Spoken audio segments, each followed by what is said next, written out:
Hello സാറേ. ഇവിടെ ഒരുത്തൻ നിൽക്കുന്നുണ്ട്. അളിയാ ഫണ്ടിട്. ചെറിയൊരു വശവശക്കൊക്കെ ഉള്ള ഒരുത്തനാ. എടാ ടാസ്ക് ആട്ടോ, കുറച്ച് റിസ്ക് ഒക്കെ ഉണ്ട്. വാച്ച് ചെയ്യുക. സാധനം കിട്ടി. 3-ന്റെ പാക്ക് ചെയ്ത് തന്നേക്കുന്നു. ബാഗിൽ സേഫാ. സാറേ എന്തോ പാക്കിന്റെ പരിപാടിയാ. കുറെ നേരത്തേക്ക് വെക്കാനൊന്നും പറ്റില്ല. കൈ പിടിച്ചോണ്ട് നിന്നിട്ട് റിസ്ക് ആടാ. എടാ എനിക്ക് ചെറിയൊരു വള്ളി മണക്കുന്നുണ്ട്. സാറേ അവൻ പോകാൻ നോക്കുന്നു.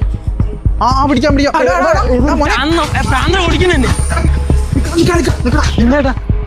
എന്താ നീ ഓടിയത്? ചേട്ടൻ ഓടിച്ചിട്ടില്ല ഏട്ടാ. ഓടിച്ചാ നീ ഓടോടാ? ഓടിച്ചപ്പോ നീ ഓടണ്ടേ? സത്യം പറയടാ, നീ കഞ്ചാവല്ലേ? കഞ്ചാവല്ല ഏട്ടാ, കഞ്ചാവിന്റെ ലുക്ക് ഉണ്ടെന്നുള്ളൂ. കഞ്ചാവൊന്നുമല്ല സാറേ. സത്യം പറയടാ, എന്റെ ബാഗിൽ എന്താ?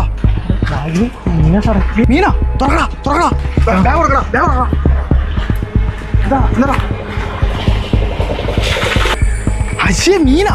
പെങ്ങളെ ഒത്തിരി ഗപ്പീനെ വേണമെന്ന് പറഞ്ഞപ്പോ ഗപ്പീനെ മേടിച്ചോണ്ട് വന്നേ സാറേ. പിന്നെന്തിനാണ് നീ 3 പാക്കുന്നൊക്കെ പറഞ്ഞത്? 3 മീനെ പാക്കറ്റിലാക്കി തോന്നുന്നു സാറേ, അതുകൊണ്ടാണ് പാക്കിങ് പറഞ്ഞത്.